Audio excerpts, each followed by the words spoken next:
अल्हम्दुलिल्लाहिल्लज़ी Kaffa व सलामुन अला इबादिहिल्लज़ीना इस्तफ़ा।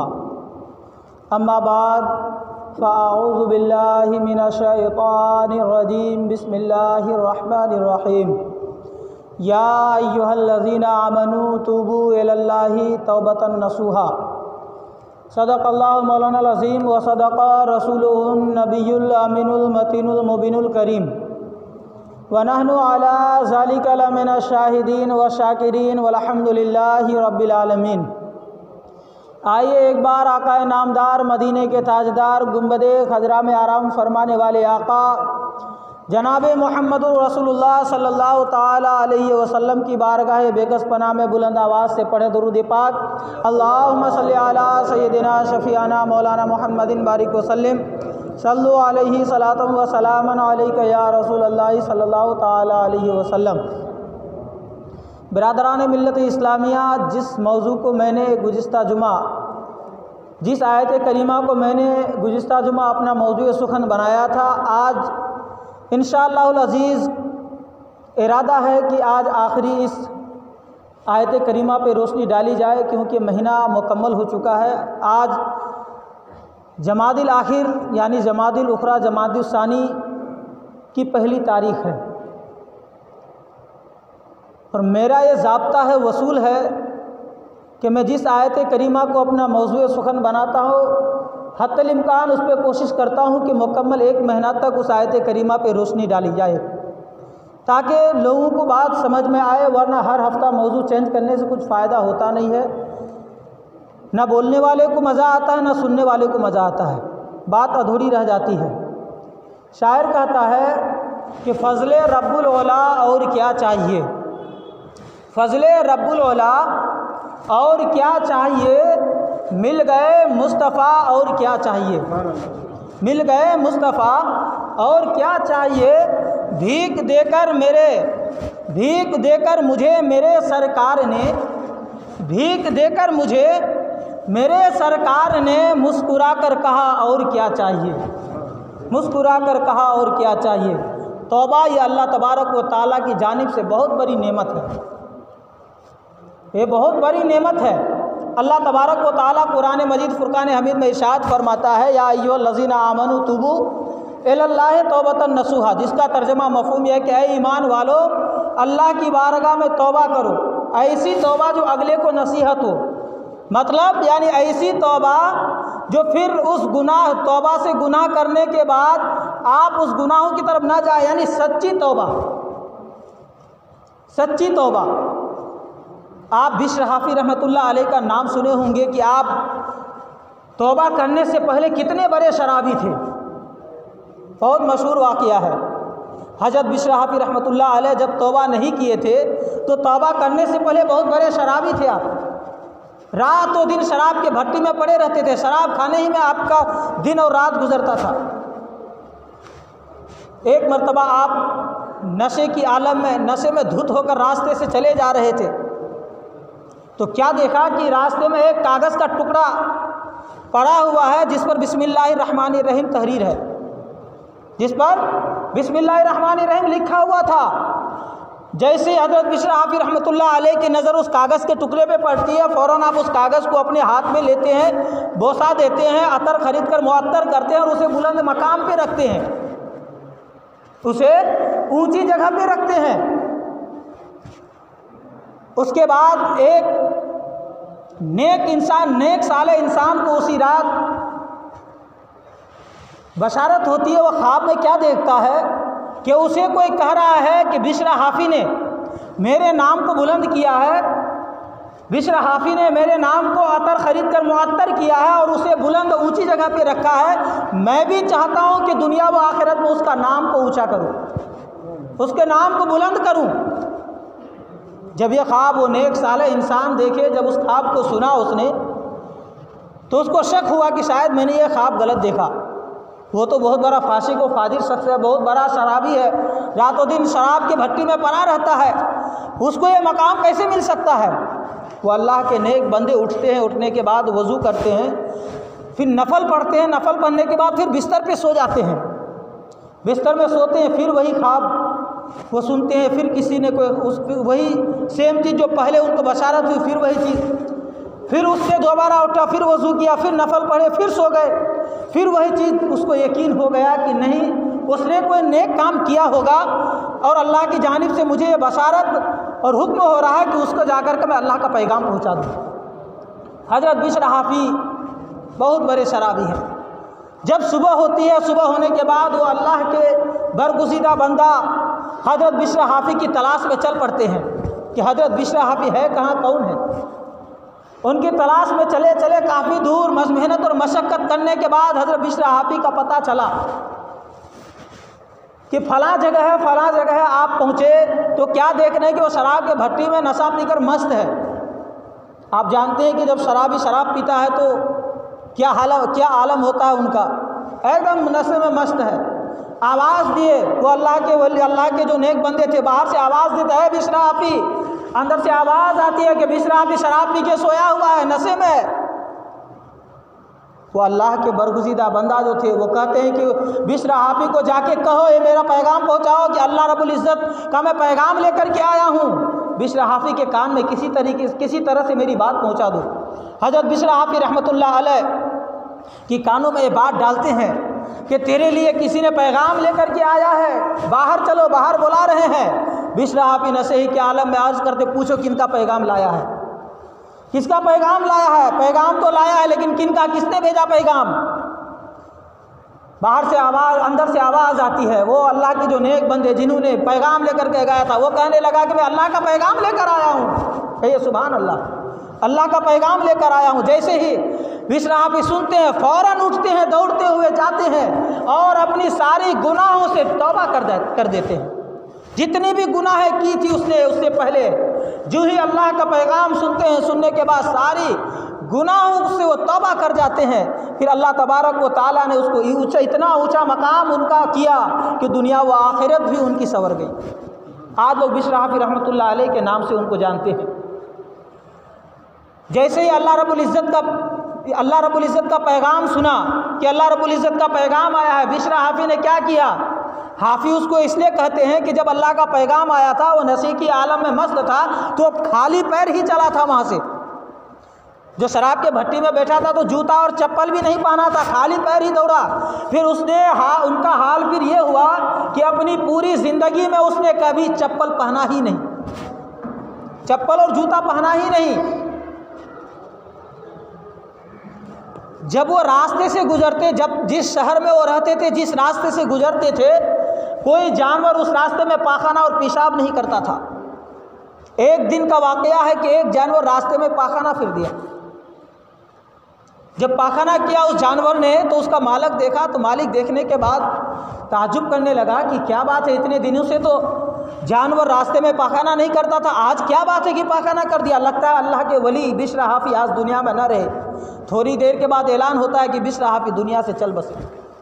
तो मेरे मिल्लत के नौजवानों, जो अपनी गुनाहों से सच्चे दिल से तौबा करता है, जो अपनी गुनाहों पर नादिम होकर, शर्मिंदा होकर अल्लाह की बारगाह में आकर के तौबा करता है, तो अल्लाह तबारक व तआला उसके गुनाहों के सदक़े में उसकी गुनाहों को नेकियों में तब्दील करके उसको बिश्र हाफ़ी जैसा मकाम अता फरमा देता है। कल क़यामत के दिन एक शख्स को, हदीस पाक में आता है कि कल क़यामत के दिन एक शख्स को बुलाया जाएगा। जब उनके नामे अमाल तोले जाएंगे तो गुनाहों का परला, जो बुराई का परला है वो ज़्यादा वज़न हो जाएगा, यानी उनकी गुनाहें ज़्यादा होंगी। रब तबारक व तआला का हुक्म होगा इसे जहन्नम में डाल दो। फरिश्ते लेंगे, जहन्नम में लेकर के चलेंगे। उसकी पलकों के एक पल अल्लाह की बारगाह में अर्ज़ करेगा, मौला मैं तेरे महबूब प्यारे आका सल्लल्लाहु अलैहि वसल्लम का फरमान सुना था कि प्यारे आका सल्लल्लाहु अलैहि वसल्लम ने फरमाया है कि जो शख्स खौफ़े खुदा से अपनी गुनाहों पर नादिम होकर रोए तो अल्लाह तबारक उसके, और रोने की वजह से उनके आंखों से जो आंसू के कतरा गिरेंगे तो अल्लाह तबारक व तआला ऐसे शख्स पर उस आंसू के कतरे की वजह से उस पर जहन्नम का अज़ाब हराम कर देगा। मैंने रोया था, देखिए पूरे आँख की पलकें नहीं बल्कि एक बाल। अर्ज़ करेगा, मौला मैं रोया था। हुक्म होगा कि एक बाल के अश्क बार की वजह से, एक बाल के आंसू बहाने की वजह से इसे जहन्नम से बचा लिया जाए और जन्नत में दाखिल कर दिया जाए। चुनांच फरिश्ते लेंगे, हज़रत जिब्रील अलैहिस्सलाम ऐलान करेंगे इसको, फला बिन फला को, फला बिन फला ने खौफे खुदा से रोया था, अपने गुनाहों पे नादिम होकर शर्मिंदा होकर रोया था, तो अल्लाह तबारक व तआला ने इन्हें एक बाल के बदले इसे जन्नतुल फिरदौस में जगह अता फरमाया। तो इसीलिए मेरे मिल्लत के नौजवानों, आप भी कब तक ज़िंदगी गुजारेंगे? एक दिन तो इस दुनिया से जाना है। इस दुनिया से जाने से पहले रब की बारगाह में आइए। न जाने कौन सा दिन आपकी ज़िंदगी का आखिरी दिन है, कौन सा वक्त आपकी ज़िंदगी का आखिरी वक्त है।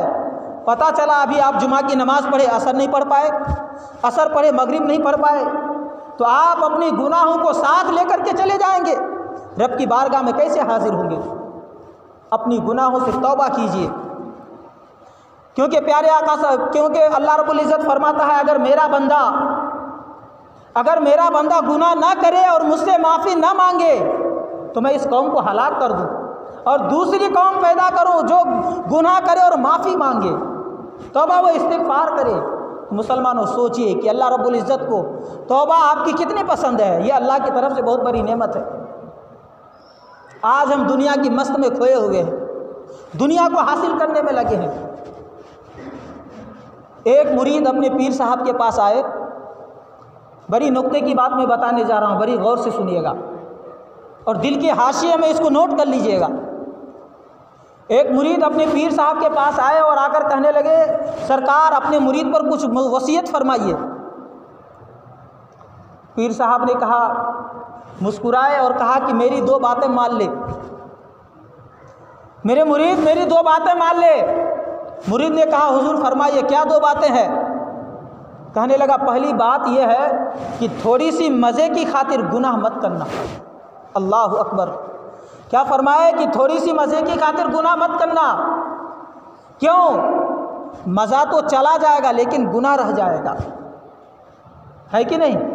मज़ा कितनी देर के लिए? कोई इंसान शराब पीता है, कितनी देर? 1 घंटा 2 घंटा, फिर वो अपनी औकात में आ जाता है।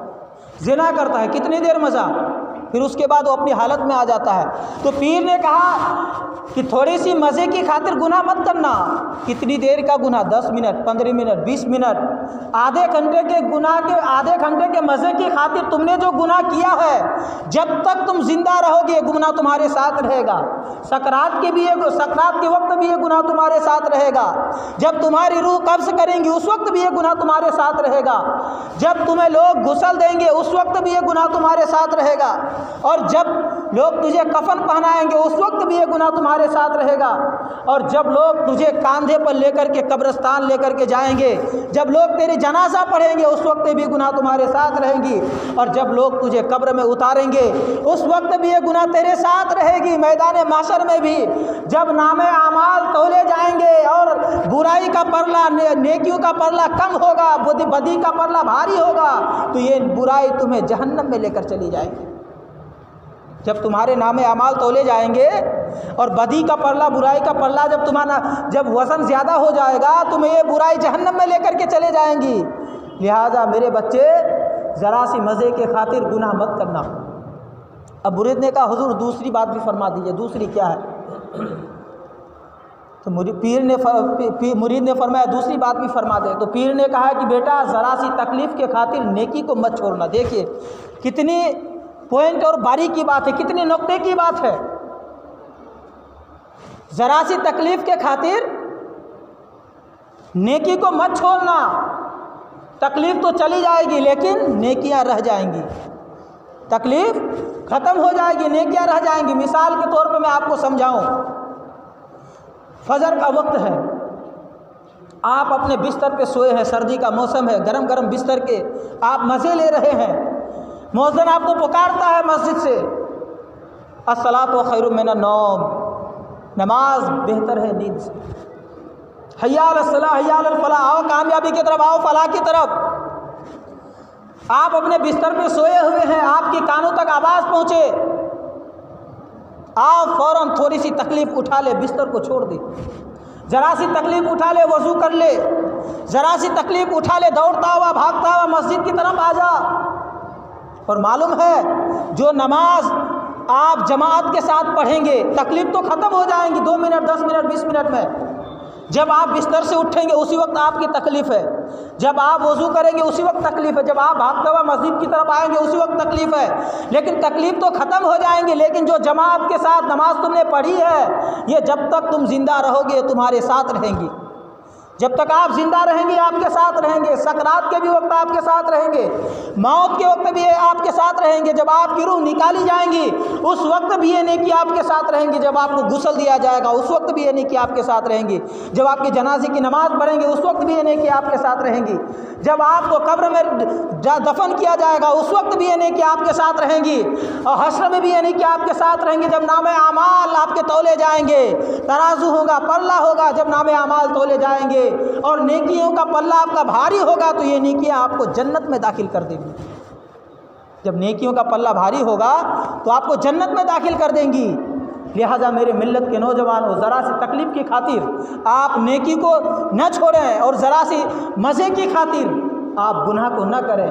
मज़ा भी ख़त्म, तकलीफ़ भी ख़त्म, लेकिन जो चीज़ें आपने अच्छा किया है वही चीज़ आपके काम आएंगे। आज जब मस्जिदें वीरान पड़ी हैं, मस्जिदें वीरान पड़ी हैं। सिर्फ जुमा के दिन देखिए हज़ारों लोग मस्जिद में नज़र आ जाएंगे, फिर जुमा के बाद असर, मगरिब, इशा, फजर देखिए फिर वही 2 4 5। तो मेरे मिल्लत के नौजवान अपने गुनाहों पर नादिम और शर्मिंदा हुए आप, और रब की बारगाह में आए, आपको कामयाबी यहीं से मिलेंगी। एक इंसान है, आज देखिए आप कि 6:30 बजता है सुबह होने में, फजर की जमात अभी 6:30 बजे हो रही है। इतनी लंबी रात है कि आप अगर 11 बजे भी सोए, 12 बजे भी सोए रात में, तब भी नींद पूरी हो जाती है। इतनी लंबी रात होने के बाद भी अगर हम फजर की नमाज न पढ़ें तो समझिए कि अल्लाह की तरफ से हम पर लानत ही है। हम फजर की नमाज के लिए बिस्तर पे नहीं उठते हैं, लेकिन इस्तिंजा करना और पेशाब अगर जोर की आ जाए तो दौड़ते हुए भागते हैं टॉयलेट करने के लिए। तो मुसलमानों, ज़रा अपने दिलों में खौफ पैदा करें, जो फ़र्ज़ है उसको अदा करें।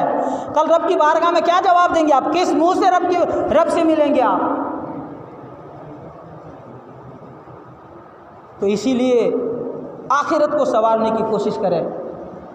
एक शख्स ने एक गुलाम ख़रीदा, देखिए गुलाम कितना वफ़ादार था, कितना अल्लाह का खौफ अपने दिलों में रखता था। एक शख्स ने एक गुलाम ख़रीदा।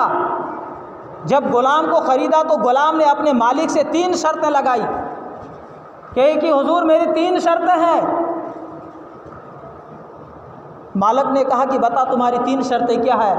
कहा पहली शर्त यह है कि जब फ़र्ज़ नमाज का वक्त हो जाए तो आप मुझे नमाज से न रोकें। जब फ़र्ज़ नमाज का वक्त आ जाए तो आप हमें नमाज से न रोकें। आज है हम में कितने लोग जो बताए हमें कि हम जब ड्यूटी ज्वाइन करते हैं, जब ठेकेदार के पास काम के लिए जाते हैं तो मुझसे कहते हैं कि नमाज का वक्त आ जाए तो भाई हमको 5 मिनट आप दे देना, मैं सिर्फ फ़र्ज़ अदा कर लूँगा। कोई नहीं मिलेंगे। तो उस गुलाम ने कहा कि हमें जब फ़र्ज़ नमाज का वक्त आ जाए तो आप मुझे न रोकना, फ़र्ज़ नमाज पढ़ने देना। और दूसरी शर्त यह है कि आप दिन में जितने चाहें मुझसे काम ले लें, रात में कोई हुक्म ना करें। दिन में जितने काम चाहें आप मुझसे ले लें, जो भी काम हो आप दिन ही में मुझसे बता दें, रात में आप हमें हुक्म ना करें। और तीसरी शर्त यह है कि आप हमें एक कमरा दें जो अलग थलग हो, उस कमरा में कोई दूसरा दाखिले नहीं होता, उस रूम में कोई जाता ही नहीं हो। मालिक ने कहा ठीक है, मैं तुम्हारी 3 शर्तें कबूल है, 3 शर्तें कबूल है। उसको कहा चलो कमरा देख लो। गुलाम गया, कमरा देखा, एक से एक कमरा था, लेकिन उसका जो सबसे टूटा फूटा कमरा था, जो खस्ता मकान था, उसको उसने पसंद किया। तो उसके मालिक ने कहा कि तुमने इस मकान, इतना खस्ता कमरे को, इतना खस्ता मकान को क्यों पसंद किया? इतने कमरे हैं, तुम उसको क्यों नहीं पसंद किया? तो उस गुलाम ने जो जवाब दिया, मुसलमान आज हमें इबरत हासिल करने की ज़रूरत है।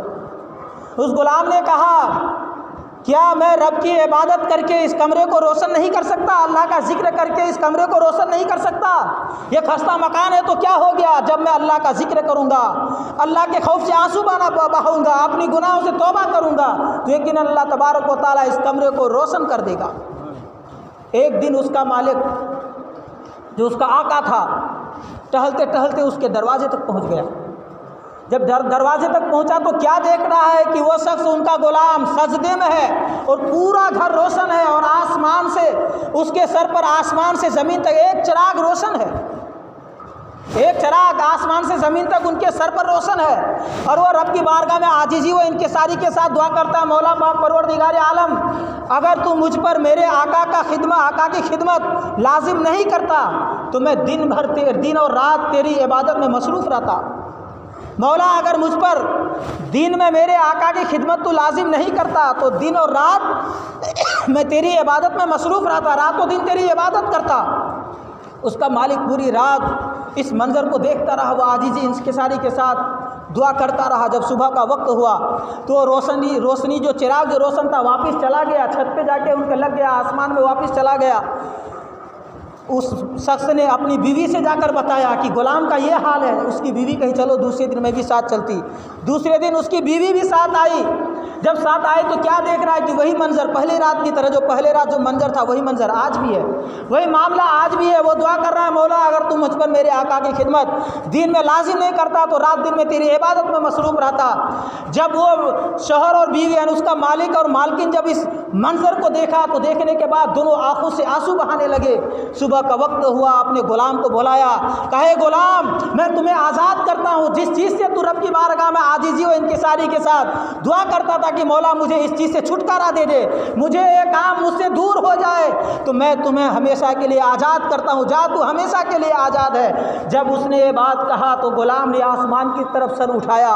देखे मेरे मिल्लत के नौजवानों, कितना वफादार गुलाम था और कितना रब का खौफ अपने दिलों में बसाया हुआ था, कितना खौफ उनके दिलों में था कि फ़ौरन आसमान की तरफ सर उठाया और उठाने के बाद अर्ज़ किया, ए राज, ए मालिक राज, अब ये राज ना रहा, है परवरदिगार आलम, अब ये राज, ए साहिब राज, ए राज ताजदार, अब ये राज ना रहा, बल्कि मालूम हो गया लोगों को, अब मैं नहीं चाहता कि जब ये राज ना रहा तो मैं भी अब दुनिया में जीना नहीं चाहता, मुझे मौत अता कर दे। इतना कहना था, फ़ौरन दुआ रब की बारगाह में कबूल हुई और कफ़स उनसरी से उसकी जान परवास कर गई।